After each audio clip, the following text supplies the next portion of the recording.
What's up, and welcome back to Nowstalgia Pod, giving you your weekly look at what's going on in pop culture. And boy, do we have a packed show today. My name is Pat Sheehan, joined by my trusty co-host Dave Martin Swagger. Dave, 2021? Question mark? Question mark?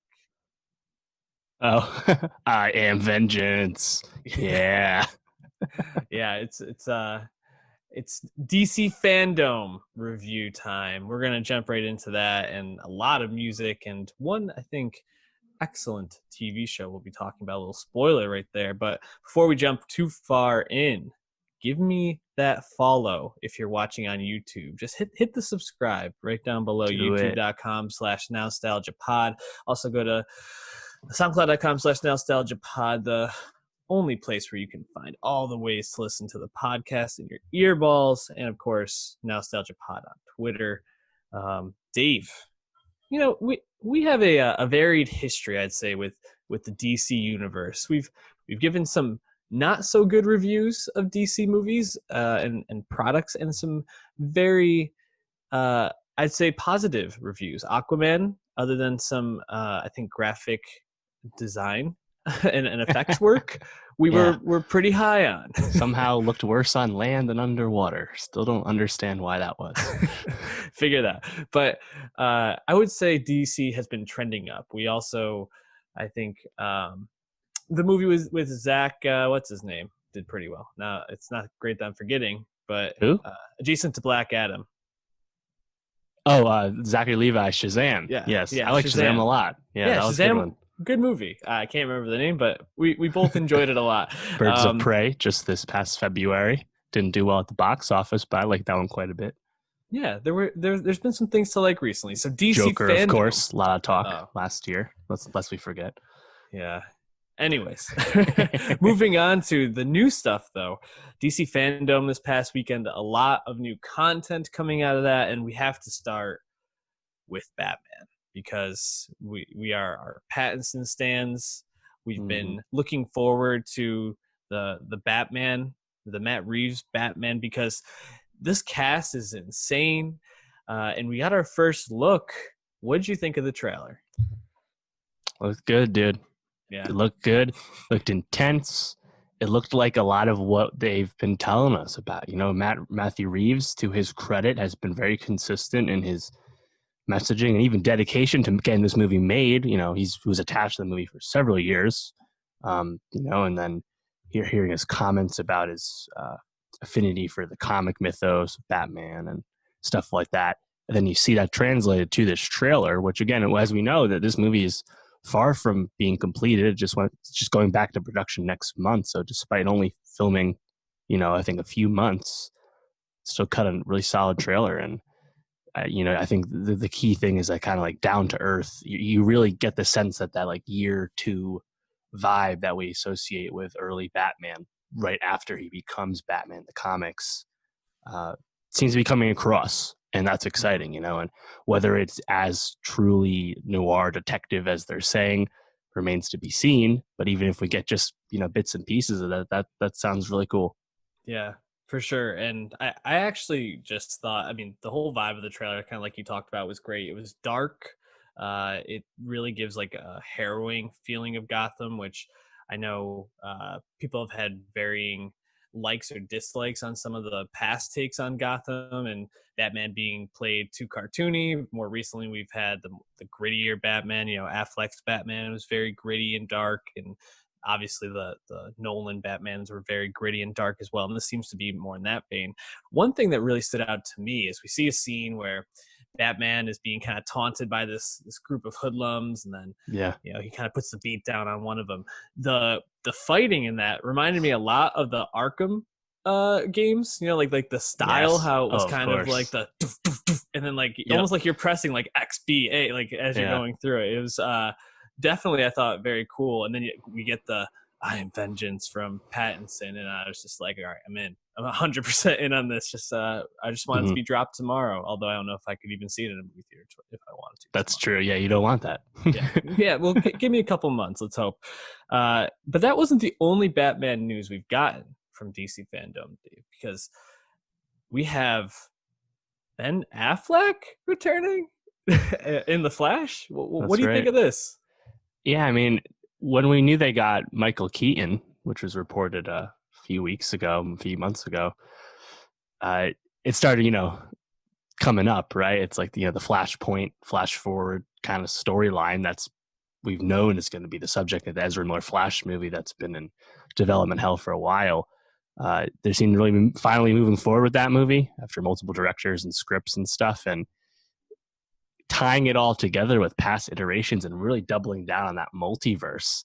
Not something we've really seen in any of the mainstream superhero movies to this point, with a brief exception of Into the Spider-Verse. So I think that's really, really cool idea. And I think, we remember people are been clamoring for Tobey Maguire and Andrew Garfield's Spider-Mans to come back in a similar capacity. So Affleck's return, I was completely shut off to the idea just because I figured he had really put this, behind him, and kind of talked about getting out of the dark place and the press for the way back, and how he was not doing well following these movies. And then again, he was in full support of the Snyder Cut when that Yes. full thing came through. So the door was open once again, and he's back, and that's gonna be something. That's pretty cool. And I wonder how much. And there was some more news on the Snyder Cut, but nothing I think that's super noteworthy. So we're not going to spend a lot of time on that. But I wonder how much of the return of the Snyder Cut um, actually has impacted how much these other people want to be involved. There was kind of rumors, is Cavill going to be returning as Superman? But it's Right. been reported that he's back in. Ben Affleck kind of returning. So it seems like maybe the Snyder Cut is almost bringing that vision that all these people originally signed on board for, that they obviously believed in, and maybe that's why you see Affleck more willing to. I agree. I think we both kind of thought this. There's no way we're ever going to see him as Batman again, but I'm excited because he plays a different Batman. I agree the multiverse thing is pretty cool. It's kind of funny we're getting like young Batman and Pattinson, middle-aged Mm. Batman, and then old Batman and Keaton eventually. So Right. And there's also been some kind of conflicting info about if the Pattinson Reeves Batman is like a Joker entry where it's not connected to anything else. mhm. And whether that's the case or not, I think that just kind of speaks to what's cool about DC, is that they're kind of more fast and loose with everything, and that allows these varying tones and even to a certain extent directorial styles that actually shine through versus the more homogenized feel that we get with the MCU. Mhm. So that yeah, I actually really don't mind either way, but it's cool. They're really just kind of down for anything if the idea is good, And Yeah. we've heard that the Reeves script is well liked this whole time. So yeah, a lot of exciting news. Black Adam, he didn't get a whole lot of, really didn't see anything, but Justice Society of America's going to be in the movie, so that means you get Hawkman and Doctor Mhm. Fate, and we know Noah Centineo has been cast in that movie. That we knew it wouldn't take long for him to get into some IP, a big IP, and here it is. So that's cool. I'm definitely down with that because The Rock seems to be all in with Black Adam. Yeah, absolutely. And I think I was also excited to see James Gunn on the set of Suicide Squad, Right. because they're obviously building out the Suicide Squad. Idris Elba's hopping on board, as well as a couple other notable names. Um, and Gunn has been a director who has been able to bring tone in terms of a lighter tone, but also while making a really solid superhero movie. You think back to the Guardian movies. So he seems like a perfect fit for this type of movie. And everything we're hearing from set, and obviously they're not going to be releasing if there are issues that people saying screw Gunn, but like Yeah. everything that people are saying in the interview seems to be positive, and I'm really hopeful that this Suicide Squad follow-up, or whatever it is, reboot, however they're kind of framing it, can actually come across a lot better than the first one. How are you feeling after seeing like the behind the scenes sneak peek of that? Yeah, I have an open mind, and I think just Gunn just seems to be a upgrade over David Ayer, who Yeah. David Ayer's not long since lost his way. He's kept up his bad streak recently with The Tax Collector, which is out now. So Gunn, like him or hate him, and obviously was in a bit of some controversy relatively recently, but he definitely has his own style, and again, DC is not going to rein that in. So it should stand out in some way, whether it's good or bad. Hmm. Yeah, I agree.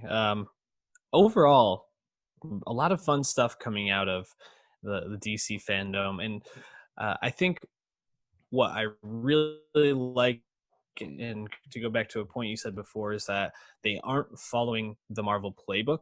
They're not trying to make these stories all interconnected, at least not yet, from what we can see. And I think that that's great. You always have different arcs in superhero comic books, different Mhm. illustration styles. So stick with that. Be making all different types of movies for all different types of people within each universe. You don't necessarily need to have one centralized story propelling them all forward. So definitely cool to see. It feels like DC's kind of starting to feel more comfortable in their own sphere too. That the criticism has started to die down and shift a bit. So very cool. We're gonna jump away from the DC fandom though to an EP that dropped just today, Dave, 1999, from our guy Rich Brian. Yeah, This not the is like Joey a Badass mixtape.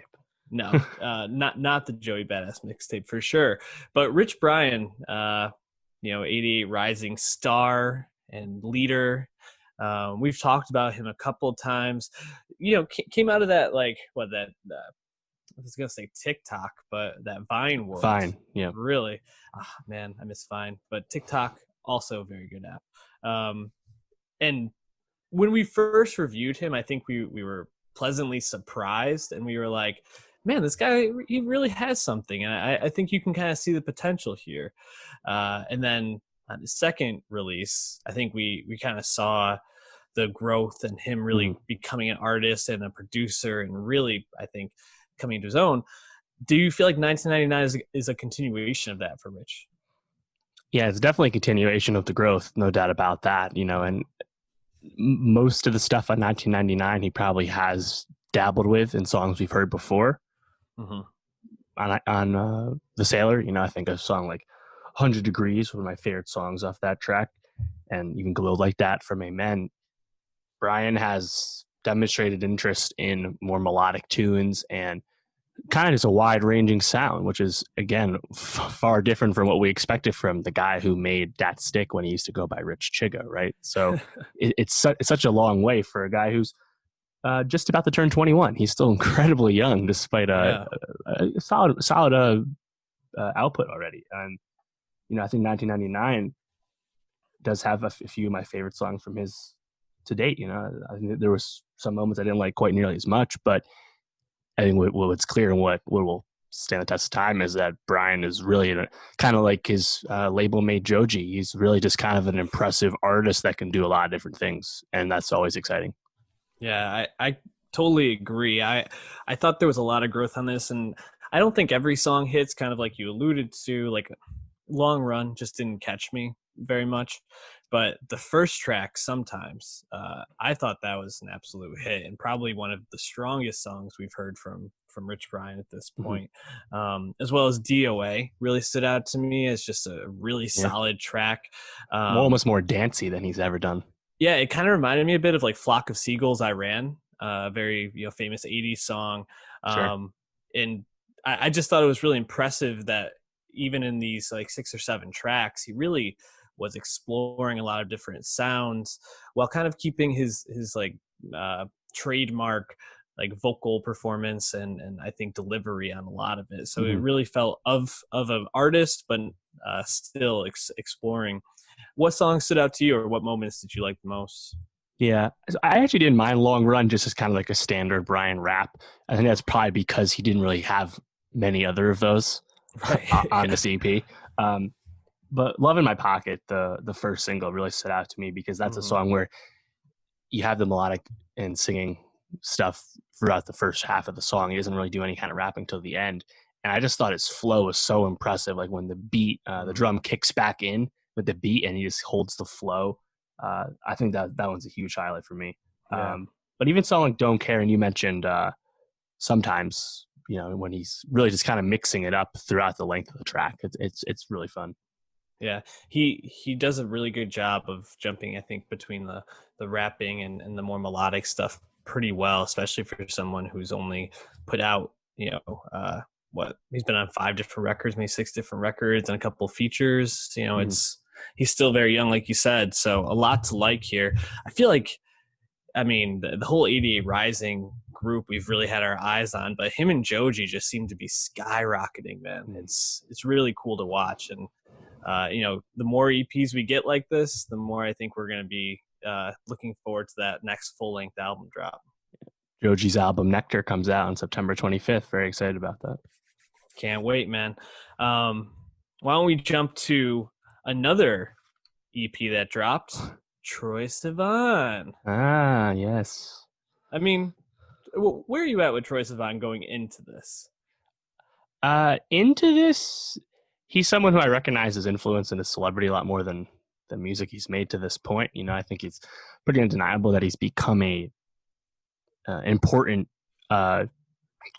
gay icon in pop music, and along with that, he's had mainstream success without, hiding who he is, and that's awesome. But his music, to me, to this point, it's just kind of like this soft pop, and his vocals have always been kind of by design a little understated. So he hasn't really done a whole lot for me. Of course, there's highlights.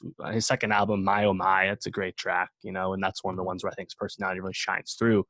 But by and large, I haven't really cared for his stuff. But he seems like an interesting figure still, and should continue to keep growing because he's also still quite young. Yeah, he's 20, I think now, around there. And I think, as I think about Troye Sivan, he's someone that feels like he's bigger than maybe he's 25. Music. He's 25. Jesus, older than I thought. But he's someone who I think his music has not lived up to the star that he has. Yeah. But I think, like you said, his influence as a celebrity is what really drives his fame and his notoriety. But I feel like In a Dream, we get something different from him than we've heard on Bloom or Blue Neighborhood. And you can kind of tell just by the album covers, I think, that you're getting something different. Like Bloom is this very like crisp, clear picture of the back of his head, and Blue Neighborhood is this portrait of him that's very crisp and clear. And then In a Dream just is like this messy kind of like oversaturated album cover. Yeah, and I think we get a lot of Troye taking chances and trying some new things and being messy on this album. Like I think of a song like My Oh My, and like you said, it's that like very crystal clear soft pop that is inoffensive but still kind of infectious. But I really took away from In a Dream, a couple of these songs felt like, man, Troye Sivan might be able to become like an artist that is really known for his music and not just a celebrity. Did you get that same feeling after listening? On some of it, I still didn't really love the EP, but you can definitely see the change. And he has been very effusive in his admiration for this music and how it's basically his favorite stuff he's made to this point. So that's a good sign. I think of probably something like Stud, where he's just really open with his lyricism. He's not really hiding anything. No. And again, not something was too common in the first two albums. So that one stood out to me. And Take Yourself Home, which was the first single. Yep. That one kind of reminds me of My Oh My a little bit, but it's a little, I don't know, like an all take on that kind of song. But then you have something like Easy, which still seem pretty down the middle. Right. So I think he's still a work in progress, but you can definitely see the signs. Yeah, I agree. Take Yourself Home was a clear standout to me. I think you can see him kind of growing a bit, and it really felt like sad boy music that I actually didn't mind listening to. And it was a little bit more like easier said than done. Right. And it was a little bit more like self-exploratory as well. It wasn't just like, oh, I had this breakup, but it was like, this breakup is now affecting me in this way, and I'm learning this about myself because of it. Stud, I think, is a clear stand on this. I also really liked Rager Teenager. I felt like that was him like exploring more instrumentally. Like there's this like really cool guitar solo in the middle that's like really like washed out and distorted, and I just thought that was like a clear highlight moment on the album. And then it kind of has this like dancier outro to it, which I thought was cool. So and then it wraps up with "In a Dream," which I also thought was a pretty solid track.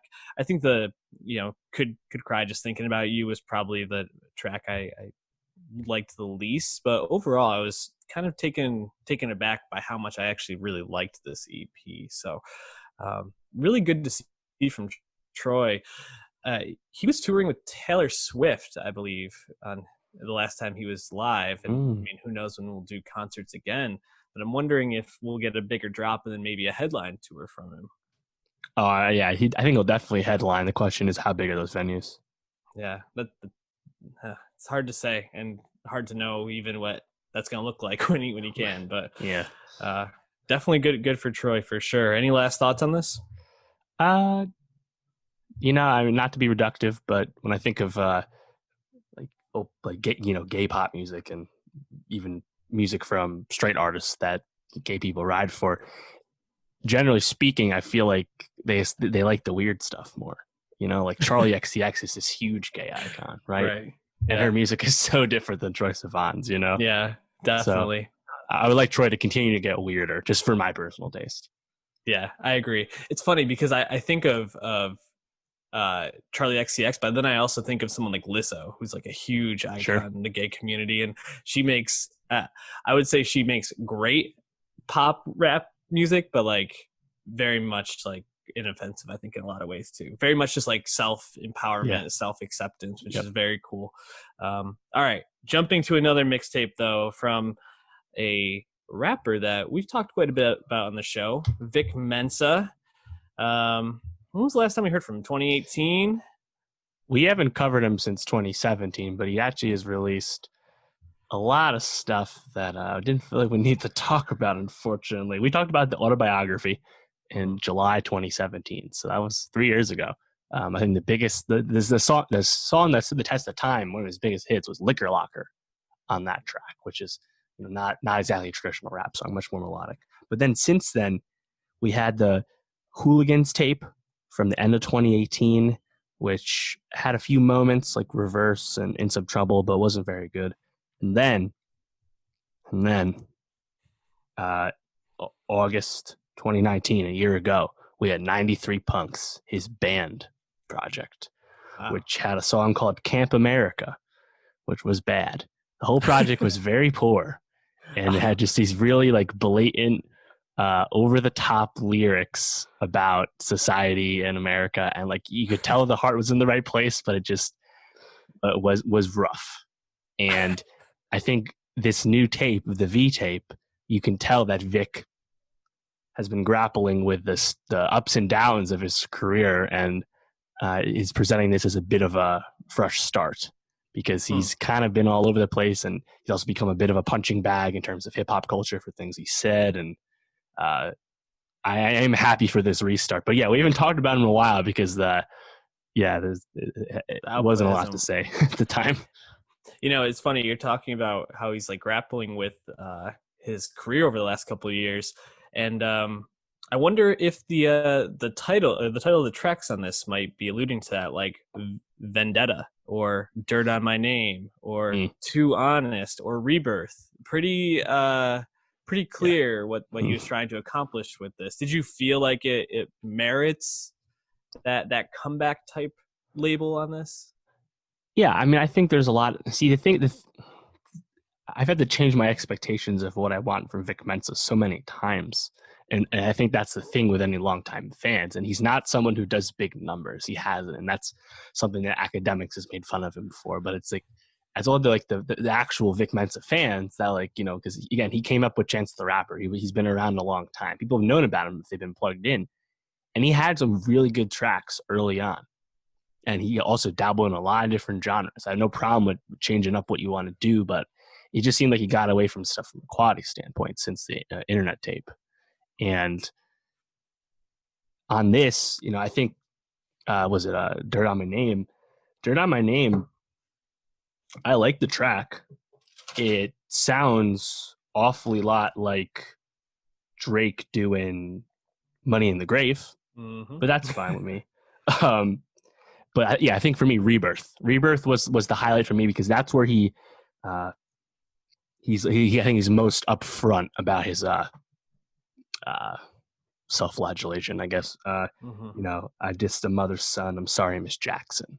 Yeah. That's a direct reference to him speaking on XXX Tentacion at the VMAs, was it, where his mother was in the audience after X had been killed. And again, not Vic. Vic was kind of saying some facts about the domestic violence and everything associated with X, but Maybe not the time and he place. got quickly dogpiled on for the timing and the tact he used, and he seems to have since reckoned with that. So yeah, I mean, I think there's some moments here for Vic, and again, it seems like I always say this about him, but I'm curious to see what's next. you know? Yeah, it's funny because I remember very clearly, like maybe not exactly what we said, but I remember like listening to Autobiography and like us being like, yeah, this was pretty good. Like Vic is constantly growing. He probably never is going to reach those like Chance levels, but just a really solid pen game, really solid delivery. And Yeah. I kind of used to think, Vic had a shot at being like the like Talib Kweli or like Lupe Mm-hmm. Fiasco of Yeah. his like era. And now like what do you even see his ceiling being for this era? It's weird. Well, and that's the thing too. DJ Booth had a great comp back in 2017 when the Autobiography comes out, because Vic has never shied away from talking about the struggles of his home in Chicago. And DJ Booth compared him and Chance, saying Chance was the the Martin, and Vic was the Malcolm. And Right. at the time, it makes a lot of sense. But since then, Vic has just had nothing but starts and stops. And Mm-hmm. Chance critically has since fallen off with the big day, yet Chance has never been more famous. Right. So it's like you can barely compare the two anymore. Yeah. And and again with Vic, like you remember 4 years ago he was on Wolves doing Yeah. that SNL with Kanye, right? And he makes that song "You Mad," and he's just kind of been all over the place, and I hope he can just find something he wants to do, right? Because like the '93 Punks thing, you could tell he really was into that. It just wasn't any good, you know. And hip hop wise, I think he's a pretty solid rapper, as you said. But even if you want to do stuff like "Down on My Luck," probably my favorite song of his is this dance song, and has an awesome video. And that was where he kind of really jumped out to me post the internet tape. But like, yeah, I mean, in terms of his ceiling, I have no idea anymore. Yeah. He's still signed the Rock Nation, and I think you can tell the Rock to a certain extent is still invested in him. He did pull in the St. John feature on this V tape. St. John, of course, is a global sensation with Roses, one of the biggest Mm-hmm. songs of the year. That certainly wasn't cheap, that feature. So the Rock's is invested at least a little bit. So I don't know. I also thought that was probably one of the better tracks on all this too. Too honest. He actually some of the lyrical content on there reminded me a bit of Logic. He's talking about like his biracial identity Mhm. and um, just like how that's impacted him, things like that. Uh, you know, it's interesting because I thought this this seemed like very much Vic, like kind of like mid-tier Vic Mensa type stuff for the most part. Right. But compared to what he's been putting out, it's a huge step up. So it's hard to really, I think, leave this feeling super optimistic. But at least he's moving in a direction where I think he's finding himself again. I guess I'm grappling though with he obviously has larger aspirations as an artist, or at least interests. I wonder if there's a way for him to channel those in a different way while also keeping true to that original rap sound that really Yeah. gained notoriety. It's hard. I guess I think of someone like Will Toledo, how we talked about car seat headrests and how they kind of created like that whole new band for their most recent drop. So I Yeah. don't know. I mean, I think that even something like the Autobiography, which is probably his best project since his debut mixtape. On that, you have probably a top 3 Vic song with "Say I Didn't," the first track, which is a Mm-hmm. classic like Chicago modern jazz rap track. Yep. I made my top 10 of the year. And then 2 songs later, you have "Rolling Like a Stoner," which, as you remarked at the time, just sounds like a blatant Cuddy clone, you know? Yeah. And the whole time he's never been able to quite focus on what he wants to do. And personally, I want more Say I Didn't. That song's incredible. And I think one of my favorite moments of Vic's whole career is when him and Chance bury the hatchet at Lollapalooza in 2017, where Chance brings out Vic and they sing that song, and Chance is like doing the ad libs and stuff. And amazing moment for Chicago hip hop. And I just hope Vic can just get to a place where more people are just actually excited for his music again. Well, I think this is a step in the right direction. But why don't we move on to an album I guess we're probably a little more excited for, Mulatto, dropping Queen of the South. You know, interesting. We've been talking about Mulatto a little bit more recently. She was featured on the, oh boy, let's see if I can recall what album we were talking about last week. Wait, what was she on? I forgot. She was featured on, hold on, let me pull that up. She was an XXL freshman in 2020 as well. But the week before, more unexpected picks, which stood out to me. It wasn't a Shoreline song, right? Who else did we talk about that week? Amine? Shoreline? I think it was Amine. Hold on. But I think this is a well-timed. This is the major label debut for Mulatto, who's been independent for several years, and this is her first release on RCA Records. Mm-hmm. And definitely not someone I expected to make XXL. Not that I hadn't seen the name, not that you hadn't been buzzed, but it didn't seem like not a lot of people were calling for her name, and yet here she is. And we have this well-timed debut. So I was interested to really jump into this one. But yeah, do you know what feature was it? Do you know? It was on Make 'Em Say by with NLE Choppa. Oh, right. Yes, of course. That was good. That was one of the best songs on that. Yeah, one of the highlights. And she was the reason that song really jumped out to me. And I thought Queen of the South really, I thought it was very her from what I could tell from that feature. But I don't know if anything necessarily made it stand apart from a lot of the other female rappers in that lane. And I'm saying female rappers specifically in this case because a lot of her lyrical content is specific to females. It's a lot about the female experience in sex and kind of how coming up, like gaining that notoriety over men and mm-hmm. the game in that sense, so to speak. And I think when I think about people who are doing this sort of thing, Rico Nasty comes to mind as being someone that does this really well because there's a lot of, I feel like, nuance and a lot of like production that really stands out and catches me in thought and just like weirdness with Rico. But with this feels a bit more like a Cardi, Meg Thee Stallion like lane, but just not done to that level. Yeah. To that point, Mulatto just had a cameo in the WAP video. Nice pull there. Yeah. Could have used more of her, less of Kylie, as we all know. But yeah, I mean, let's talk about the music bluntly. Like, this is a Atlanta trap rap album from an Atlanta artist, and I think she's pretty good on the mic, pretty competent rapper. It's pretty good at that stuff. But definitely, I think it's really obvious. You listen to In and Out on this, featuring City Girls. City Girls do this sound better. When Young Miami and JT come on that song, they just have a different kind of presence on the mic. Mm-hmm. Even for just a kind of a standard song from them. Yep. Right. And I think Mulatto is solid, but she's just not on their level in terms of personality at this time.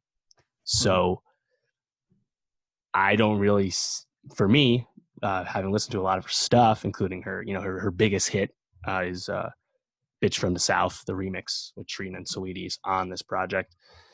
That's a good track. But again, I think if this is if this is specifically what you're looking for, why wouldn't you listen to City Girls from 2 months ago? I think this should just pops more and stands out more, And then of course, as you mentioned, if you want to get weirder, you got Rico. If you want to kind of genre blend a little bit more, you got Doja, And if you want better bars, you got Cardi and Megan. So right. I think she's good, but like that's the thing about female MCs now. We can just have a strata, Right. Not everyone needs to be at the top, Right. This is not quite as weird and energetic as Flo Milli. That's okay. It's not bad. It's fine. No, it's not bad at all. And there's actually, I think, a lot to like on here. And I think the Atlanta aspect of it comes out quite a bit. There were, and I think when I think Atlanta, I always think of Outkast first, and I think there are some moments where you have like some Outkast light moments, like Mm. on the song "Muwap," they like, or when it comes, or actually even in the first track, Youngest and Richest. I think there's a like the way that the chorus builds up. There's like these like trumpets or horns around it or something like that. It almost sounds a little James Bondy, but it feels like one of those like bring in the brass section type things you might get from an Atlanta rapper. I think when I look back at this, I think Richest Girl, Youngest and Richest, Muwap really stood out. And I guess the track with Savage, Pull Up, I liked. I think mostly because when Savage hops on a track, I almost always like it. So. Classic 21, man, just being good. 21, just so good. Yeah, and I think the final track, Bitch from the South, is probably another track that stood out. But overall, I found a lot of the stuff in between to kind of just blend together to me. A lot of the content was the same, and didn't find it super engaging. It sounds like you felt similar. Do you think Mulatto, this is only her first album, and she's an XXL freshman, obviously an artist on the rise. Do you think there's anything that you take away that you wish she was doing differently, or maybe trying to do a little bit more of? Yeah, to that point, she's only 21. This is the major label debut, and I think she's actually someone that people really plugged in have been paying attention to, because she actually won that rap game show, TV show with Jermaine Dupri when she was 16, and Dupri actually offered her a record deal that she declined. She'd been independent this whole time until earlier this year. So definitely someone that has been rising. But I think given the high standards we have for hip hop today, we would like that rise to continue. I don't know if I have any specific things I'd want to see differently. It's just, and this is totally acceptable lane to just make Atlanta rap. This is the most popular form of rap today. There's nothing wrong with that. Get that money. It's funny. She's actually come under fire for still doing some club appearances during the pandemic. And her response was, of course, that she's really young and is supporting her family. So F off. And it's I get that, but I'm more mad at the club promoters. Right. And also, I think when she made XXL, the whole thing about her name being Mulatto came up, which is, of course, a pejorative term for mixed race people. Not the probably not the best name, just kind of distracting. And she refers to herself as Big Lotto anyway, so maybe that could be a name change down the line. I don't know, but honestly, I think it's funny. My favorite quotable of hers is actually not on this, because it's on the Bitch from the South original version, where she says, "Pop the trunks in that bitch running home, Derek Jeter," which is hilarious to me. Also, I want to shout out 42 Doug, who I thought had an awesome feature on Off Top. And Doug has just been on absolute heater since We Paid, when Little Baby came out. So he's an exciting artist for me as well. But yeah, Mulatto, I think this is probably going to be an introduction point for a lot of people, apart from Fish from the South. So it's a solid foundation. I want to see what's next. For sure. I think the only thing I hope is moving forward, she's a little bit more personal. I think she definitely tells a little bit of her story on here. But I want to hear her take on, the criticism she's receiving around these club appearances, things like that. Take her. She obviously has a lot going on in her personal life. Is she supporting her family? Talk about that. Grow in that lyrical sense. But jumping to a rapper who's a little bit more seasoned than Mulatto, just a little bit, just a tad bit. they called him Babyface back in '88. It's Nas, dog. It's more than twice as old as her. I know, crazy. So leading up to King's Disease, did we talk about the Lost Tapes last year? I can't remember. I don't think so. We did not talk about the Lost Tapes 2. It was definitely not as strong as the original Lost Tapes, which had a lot more hype behind it due to the story behind that. And Nas, the Lost Tapes 2 was just kind of lost cuts from later period Nas, which is not nearly as exciting as lost tracks from early period Nas. I think that goes without saying. So yeah, we didn't have to talk about that one. Last time I talked about him was, of course, Nasir, June 2018, part of the Kanye Wyoming sessions, which was a surprising entry, of course, because Nas has never been signed to good music, but just wanted to work with Ye. Ye wanted to work with him. Nas has since spoken about that and how they really didn't have as much time as they needed together, which I think most of us would probably agree, given that Nasir was a pretty middling record that still had some great moments, like Cops Shot the Kids. Yep. But, Nas himself has basically said that, yeah, we kind of just made that in a week. And that's what you get. But it's Nas and Kanye.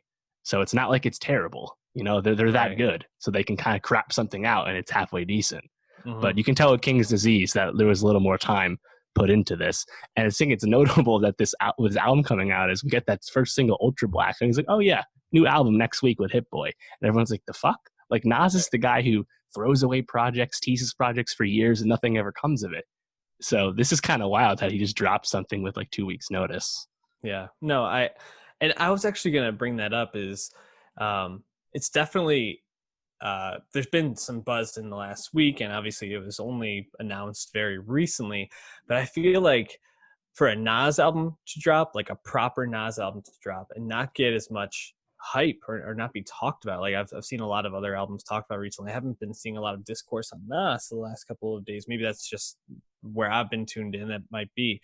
I feel like in a way people are almost like falling off Nas, like sleeping on Nas at this point. I mean, which you can't really be sleeping on a great like him, but like I feel like there is a little bit less fanfare around him at this point. I think this is pretty common though. He's almost 47. Late period rappers, it is what it is. I think late period rappers, the best ones, are still always pretty solid, but not exciting anymore. I think of recent music from guys in Wu-Tang and Cameron and even Cube's album from a few years ago. This just happens, and there's the rare exceptions, right? Like late bloomers like Pusha T and Jay-Z's, of course, remarkable 444. Like that stuff's not common. We've talked a lot about late period Eminem, and Nas is not at that level, thankfully. And I actually think King's Disease is pretty good. But you're right. Like there's just less hype about Nas. But then again, Nas has not been like super mainstream in quite a long time, to be honest. Yeah, and I think where I wanted to kind of like come around is kind of where you got to is I think King's Disease is actually like a really nice like almost introduction to late period Nas, or like this like third or fourth act or whatever act you'd say he's on at this point, because it definitely feels like a shift in direction and creativity from where he was the last 2 years, obviously. But him and Hit Boy, I thought, made a really solid record, and I think Hit Boy's production is the place I want to start with this. I think he like has stamped himself all over this, and I walked away just being like, who the hell produced that? When I gave it a listen without reading, like it was Nas and Hit Boy, and I was like, oh, makes a lot of sense. Okay. Yeah. Well, and that's always been a common refrain with Nas, is that he's an amazing lyricist, punchline deliverer, all of that, yet he does not have the best ear for beats, especially after the first few albums. And having Hit Boy produce or co-produce every track on your album is a great place to start, and thankfully Hit Boy was up to the challenge. So yeah, I think the beats, they just kind of elevate the bars, because the bars are always good with Nas, right? Sometimes they can be a little corny, or maybe his actual message is you might raise an eyebrow to what he actually said, but it's always good rapping, right? So having the production meet that level is great. For sure. And I think the first three songs, King Disease, Blue Benz, and Car 85, are just like Hit Boy showing off, so to speak. I really felt like those three tracks just really, really jumped out at me. And I think there's a couple of tracks in the middle that things kind of quiet down a bit, like 27 Summers, Replace Me, Until the Wars one. I didn't really didn't grab me, but then you have Pac jumping in. I didn't check this, but I'm imagining he probably played the drums on that track, because they really pop on All Bad. Yeah, good idea. And then I really thought the endings, like the 10 points, I really liked. I thought Spicy with 504 and ASAP Ferg was actually pretty decent, which I was. And when I saw that they were on the track with Nas, like, this feels a bit definitely like a fame grab, Nas wants to do a song with 5 Interesting. Yeah, that's real. a nice New York track, though. So I think there's a lot to like on here. What stood out to you, or what songs are you listening back to? From a hip hop history standpoint, Full Circle is an obvious highlight because that's him reuniting with his group, The Firm, and Mm-hmm. hearing Nas on a song with AZ again is like low key insane. And I Mm-hmm. thought they all were really good on that's really cool.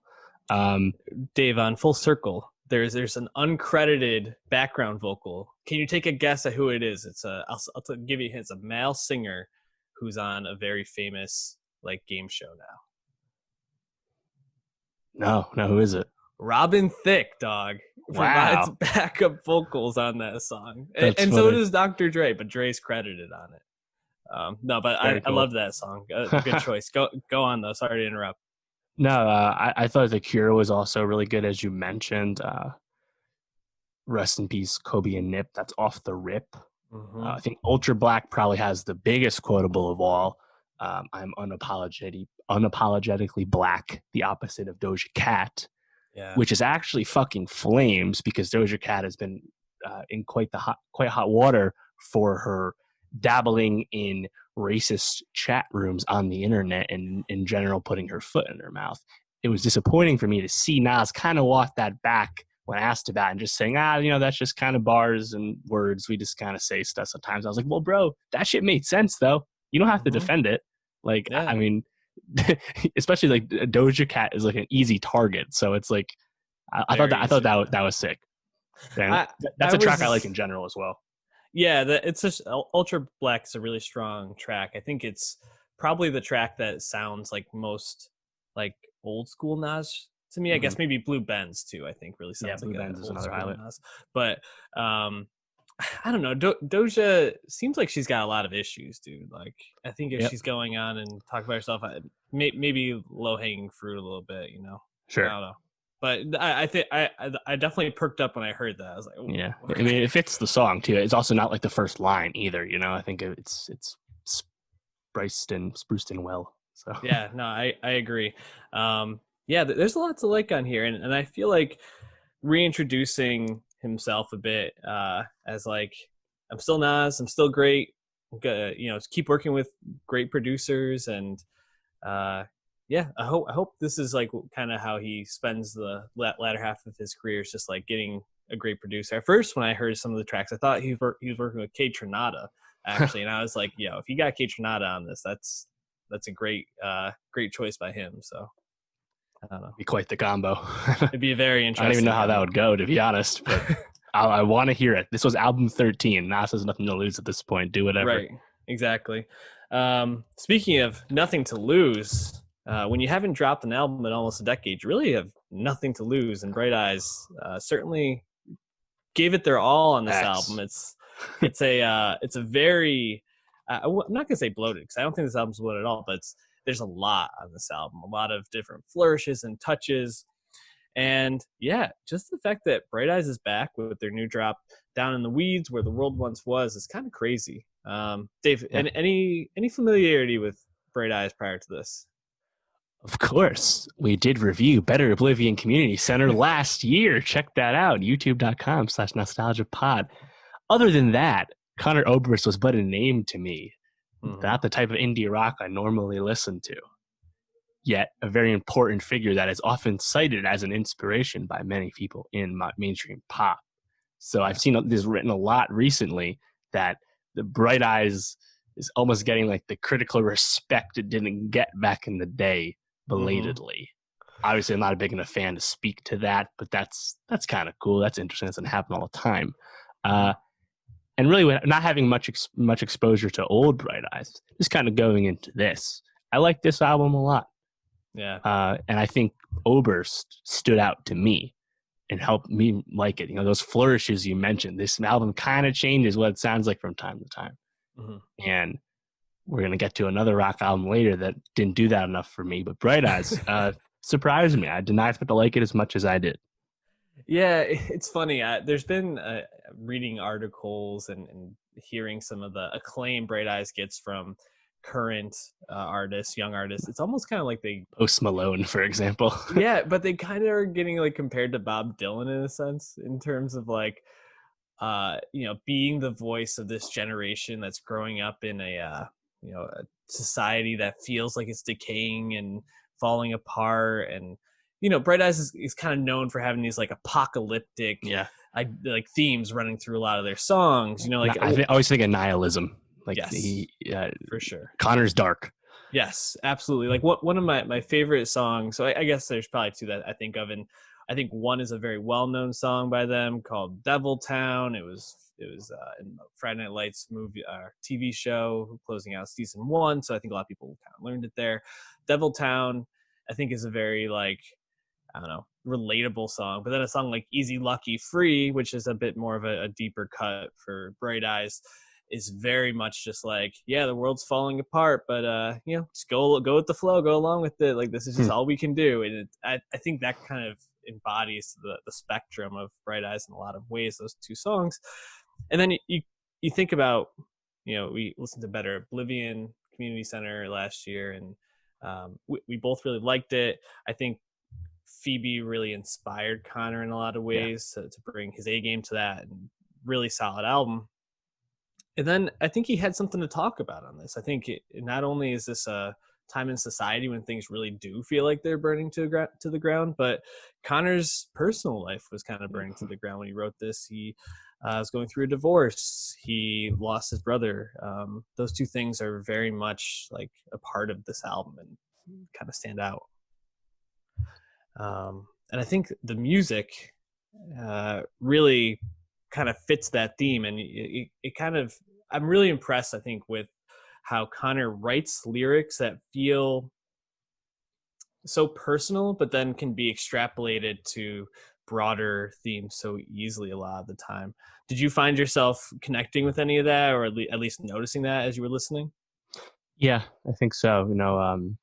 Early on with Dance and Sing, where the way he sings, I think it's a dance on through, I think is what he's saying. And it's just like, you can kind of like hear the pain, but it's to me, it's like top tier, like indie rock vocal delivery with that. Yeah. And when the vocals grab me like that, that's when I can really connect with the lyrics, and I mean, you can tell. It's funny because like normally I'm not really down with stuff that's like super downer or emo, but I don't really think of this as like emo music. I think that's because those vocals change throughout the record, but also I think they're strong vocals, and on top of that, I think I like the drums and guitar throughout most of this. So Dance and Sing stood out to me, and Mariana's Trench, which is probably that was a single, makes sense as a single. That's a pretty accessible track, but that one's still a highlight to me as well. Yeah, totally agree. Mariana Trench really stood out to me. And you mentioned the singing.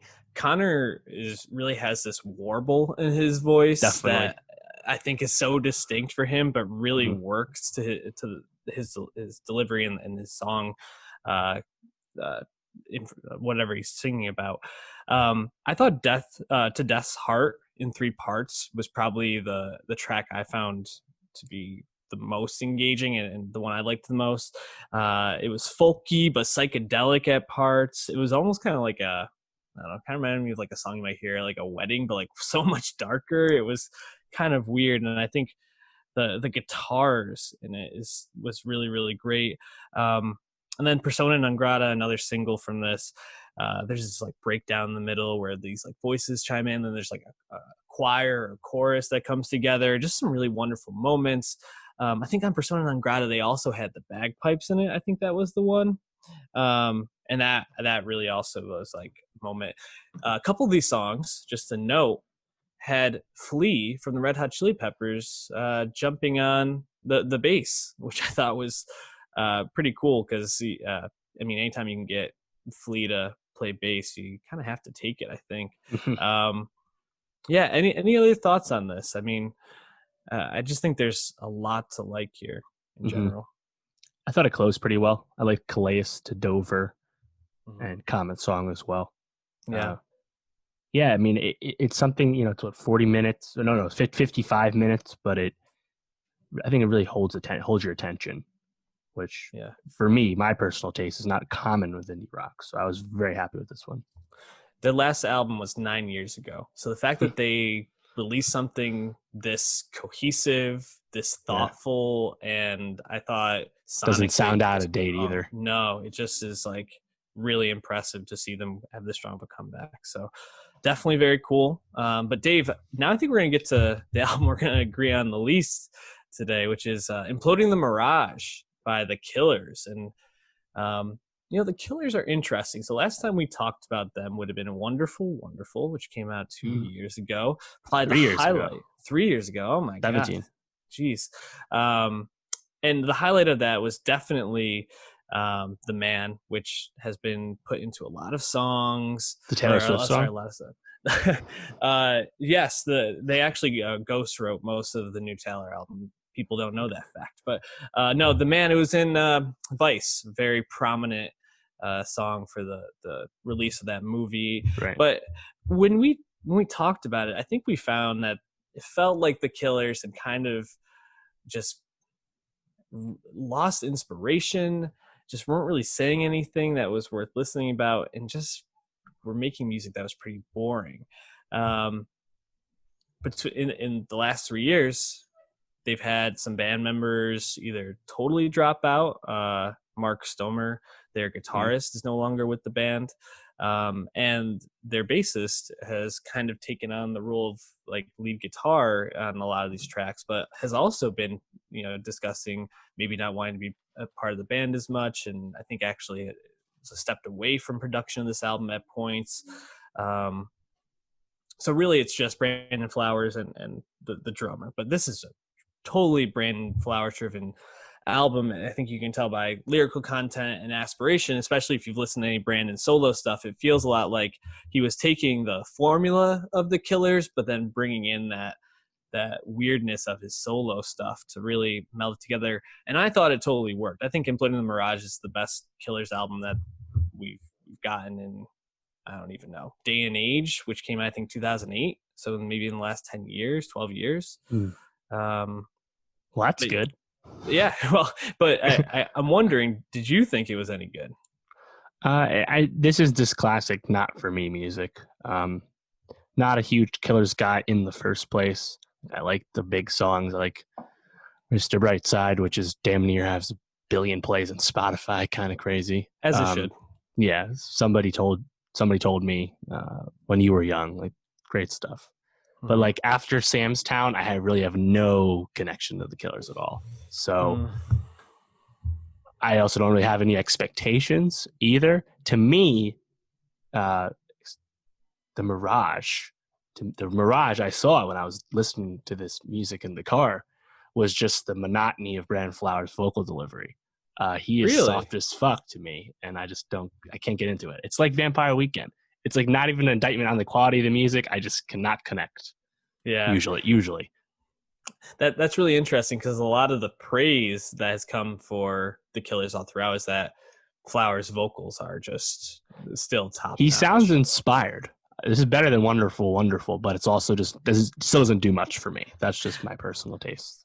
Yeah, it's funny when I think about the Killers. I was trying to think like who else is in their lane, or who else does what they do in the rock sphere right now. And I can't really think of anybody except for maybe the Foo Fighters, who they really make just anthemic songs. They just want to have rock. They want to have that build up. They want to reach that crescendo. Brandon Flowers wants to be standing on the edge of the stage, like pumping his fists, like getting the crowd going. It's very Springsteen-like.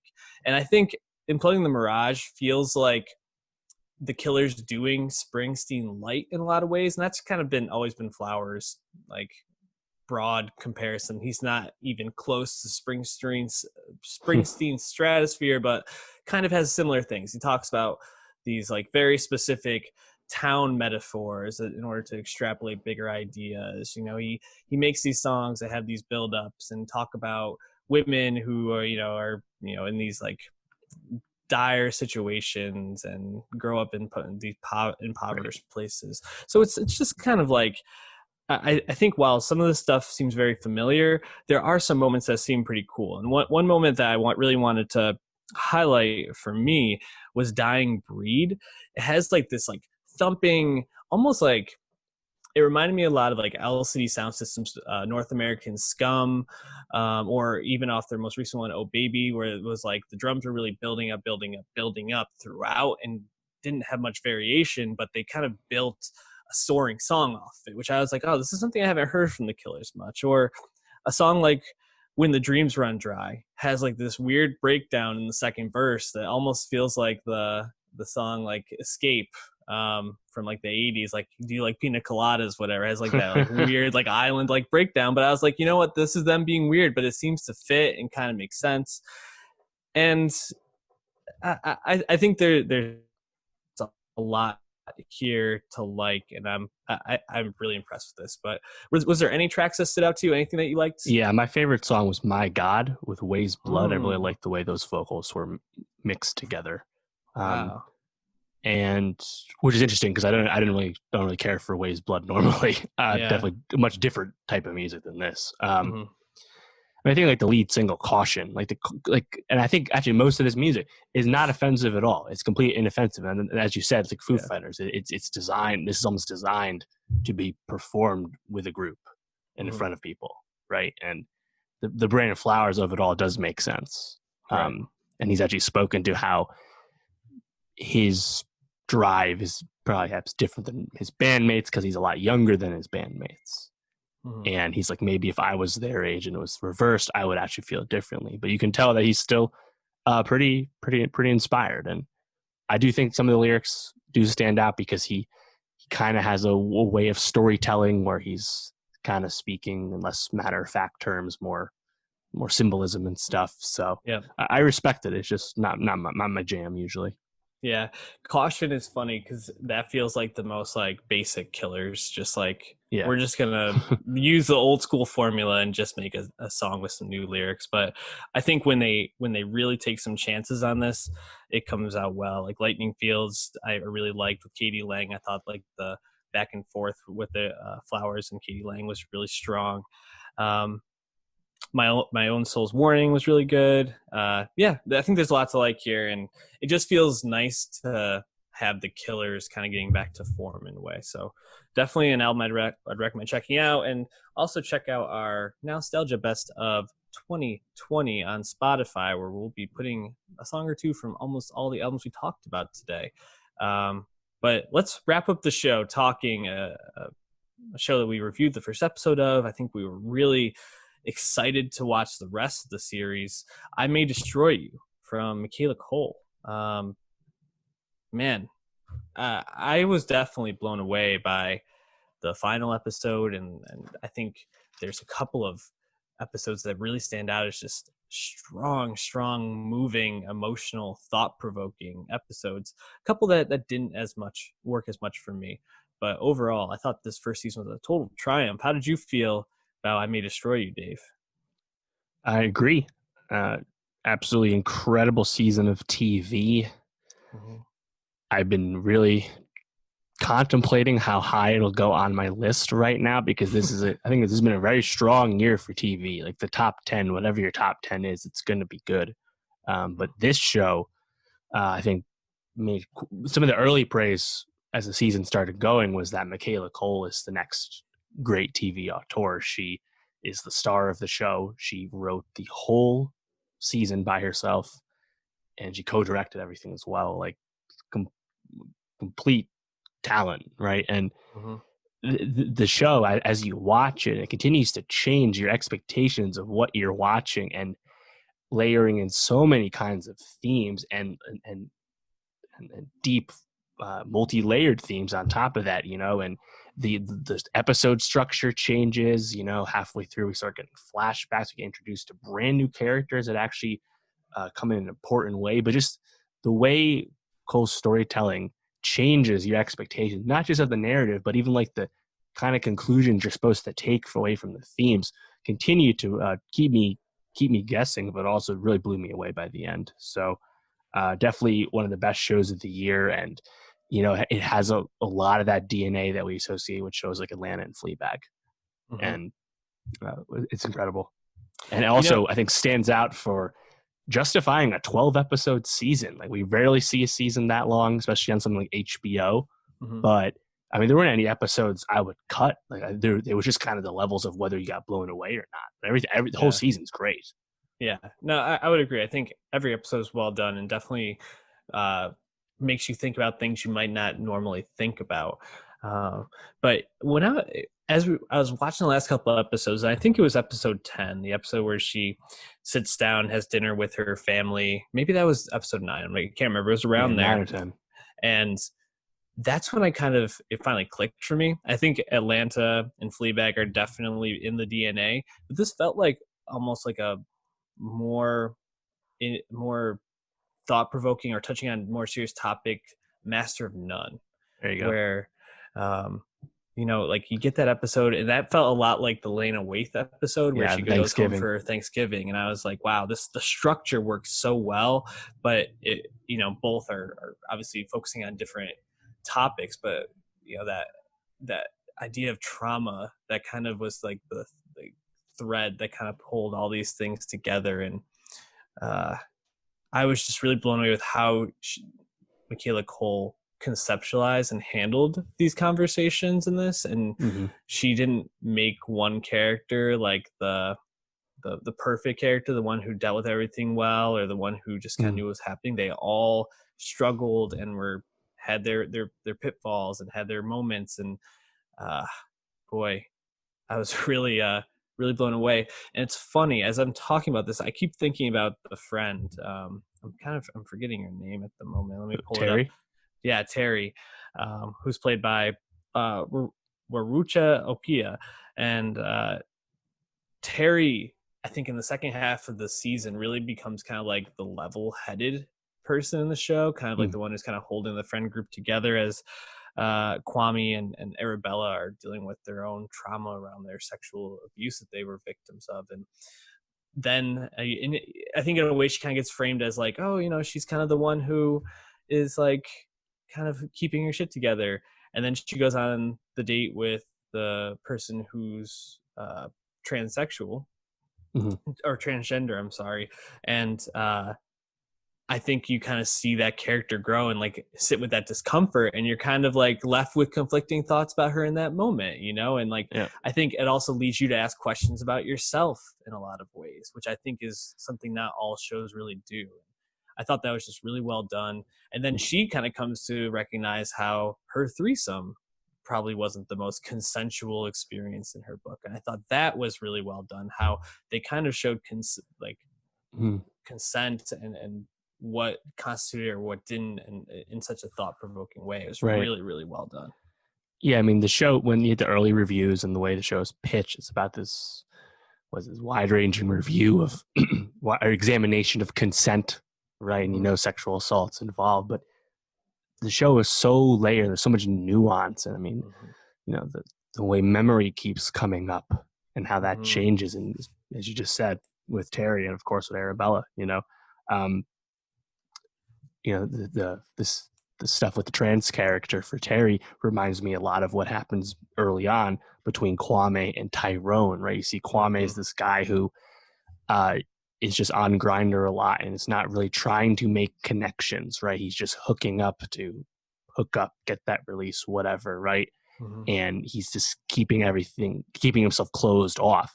And then when he meets someone who actually wants to connect to him and won't just give in to the normal advances, you see Kwame almost rejecting. That scene was really blowing me away, because I was like, fuck, you start feeling like shit. You're like, oh, Kwame, don't be a dick to this dude, like like this is your actual chance. And like, again, the way they always do everything is there's no clear point of view, right? And like, I think of something like the episode 8, right, where it's like, oh yeah, by the way, we're going to talk about like social media and doxing and the internet and how there's so much nuance with that, and there's no easy answers there either, right? Yeah. And probably the most revelatory instance of this for me is in episode 6, The Alliance, when we first get those flashbacks and you're introduced to Theo, actually becomes an important figure. And throughout the run of that episode, you think 5 different things are going to happen, and you think the villain changes to you constantly, right? The way the stepdad's initially portrayed, the way the guy she has sex with is portrayed, you're like, oh, she's going to get raped, right? Like the way the mom is portrayed, like, it keeps changing. Hmm. and you just don't know where you stand. And I think that's just so great about the show. Is there are times that this show is quite uncomfortable to watch, and it really like I think challenging TV is kind of overused term, but this actually I think justifies that distinction because it makes you uncomfortable, but not just to do that. It's because the ideas are actually portrayed and presented in such a nuanced way that warrants that much actual thought for the viewer. Yeah. So Yeah, and good stuff. I think to highlight that point on the nuance even further, I think you see Arabella's behaviors throughout the season um, becoming increasingly unhealthy in terms of how she's dealing with things, because she's not actually dealing with things. She goes to a therapist and the interaction is incredibly awkward for her, and it seems like she's not really consistently connecting with her therapist from what we're shown throughout the season. That's kind of, I think, comes to a head in like episode 10 or 11 when she calls like the emergency hotline number and meets with the therapist then, and kind of gets a hold on things with the doxing. But I think that's such a nuanced way of showing trauma and how people's behaviors are impacted by that, right? Because while certainly some of the decisions Arabella makes sense, a lot of the things like going to that guy's house in Italy, the drug dealing boyfriend, and trying to handle things the way that she handled with him, is not something that someone would normally do if they weren't necessarily dealing with all the stress, anxiety, pain that comes from being abused in the way that Arabella was abused. And then to kind of see her in the final episode, and I guess this is my interpretation of it, but to go through these three phases almost of wanting to like pummel the guy that when she finally remembers who it was that did this to her, wanting to like pummel that guy and almost kill him, to actually killing him in the end in the first part, to the Right. second part wanting to confront him and understand why are you doing these things to people, to then in the final scene kind of just getting acceptance that like I have to take control of these situations and I have to build narrative for myself in order to heal and move forward, which I think was kind of what the book plan out was that she did with that guy, the other Zane. author was, Mhm. Zane in episode 11. But I just thought that was just such a wonderful way of portraying that psychological experience and that healing process. Just really, really strong overall. Yeah, I mean that whole like dream-like sequence throughout Mm-hmm. or setting, for the finale, uh, is largely unexpected because apart from like that brief instance of like the apparition of like dark Arabella over the bed a few episodes back, Mm-hmm. you don't really get that kind of stuff. That we get used to flashbacks, we get used to really strong, important B plots like with Kwame, but to Mm-hmm. have a dream like scenario come up in the finale again, just super Yeah. revelatory, and then it actually lands right. Right. Um, yeah, it's fantastic show. Yeah, and I think to land where it did with Ben, where it keeps kind of flashing back to right before she goes to the bar, and Ben's like, "You going out tonight? Going to the bar?" And she's like, "Yeah, da da." And then finally, she's like, "No, I think I'll stay in with you," and like gives him a hug. And Ben, who's kind of like this, like I think overlooked character who gets given a lot of depth as the season goes on. You kind of understand Right. he's this lonely guy who just doesn't feel comfortable in those settings, but really longs to like be accepted and part of things. It's just a really beautiful and heartwarming Mhm. moment. And then of course you see Terry getting the spot in the commercial, and you Yeah. see Kwame ending up with Tyrone and kind of letting himself be loved. It's really yeah, the more I talk about it, the more blown away I am by the show in general. It's a lot to process. Yeah. I think also on more surface level stuff, great British show. Mm-hmm. Really, British culture is a big part of the way the show works. Both Mm-hmm. obvious stuff like the dialogue, but also just the things they do. Um, feels like a millennial show as Yeah. well. Definitely like a black British show, right? Like black British identity is a very specific thing, Mm-hmm. and I think the black experience in the UK is not often that explored here in the US, but still a very distinct, important thing. Think of comments from people like John Boyega for more on Right. that. But Cole also just kind of feels like the perfect voice for this kind of thing because Yeah, she's just demonstrated really astute observations and has something I think worthy to say. So, for sure. where are you at with if the show will return? There's no word on a season 2. It definitely is a closed season. I think this is a season that will stand the test of time, whether there's a second Hmm. season or not. I'm sure HBO will be open to it given the acclaim, but it's all about if Michaela Cole wants to. Now, the way it ends Right. with like the END typed out Yeah, leads me to believe that it's final. Cole got everything out that she needs to get out, and there's no need to go back. But is that what you think? Yeah, that's kind of how I interpreted the ending, as well as like this is a one-off type thing. I want to see Michaela Cole continue to explore this type of material though, because I think she tells such a specific perspective, but one that is so important and like we've talked about, nuanced. And I also feel like she kind of speaks to our generation, maybe a bit younger than you and I as well, but like that whole scene, the idea of like dating culture and dating apps, going out, doing drugs, going to clubs. Like I think she tells that in a way that feels so lived in and relatable. Sometimes I think shows like Euphoria make it seem like, okay, well, this is not Yeah. realistic. This is a show that you definitely feel like, oh, I could see myself like being out at a bar Yeah. at that time, you know? Right. And I think probably the most obvious part about that is this show portrays sexual assault in so many different ways and continues to Yeah. introduce new aspects and layers of that throughout. Like as you mentioned, when the Terry stuff comes up with the threesome, right? It's like, Hmm. everyone has a firm grasp of like a really hardcore rape, right? Yeah, But there's a lot more than just that, and the show gets into that definitely. quite a bit. So yeah, Yeah, wonderful I, show. I think I might have this number one. I think it's top 2 for me Wow. on the Strong words from Dave Martin Swagger, guys. Go watch I May Destroy You if you haven't. Would highly recommend it. But Dave, what should the people be watching or listening to for next week? Yeah, so movie theaters are opening. In some places. Some places, The New Mutants and the Personal History of David Copperfield will be available, as well as Bill and Ted Face the Music, the third Bill and Ted movie, which is also on VOD. We'll definitely talk about Bill and Ted. Pat does not have open theaters by him. I am still weighing the risks and rewards of such ventures, but I'll definitely go see Tenet. So that's coming up a little bit later. But there is one movie I'm very interested in. It'll be on VOD. It's called uh, Shadow of Violence with Barry Keoghan. Was at TIFF last year. Has really good reviews.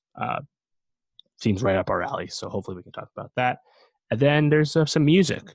At the Dua Lipa remix album that was supposed to be last week was delayed a week so that they could animate every song video. We have a Jaden Smith project. Always interested to see what the hell Jaden has up his sleeve, whether it's good or bad or somewhere in between. And then probably the 2 most notable releases, we have Disclosure's final third album. It's finally here. Very exciting. And probably equally notable is the return of Katy Perry. Smile, new studio album, coming off a very disappointing last album. Someone whose teenage dream has just turned 10 years old, used to be at the absolute top of pop, is still not very old, but she has been eclipsed by some of her peers. Dua Can she get Lipa. it back? Yeah.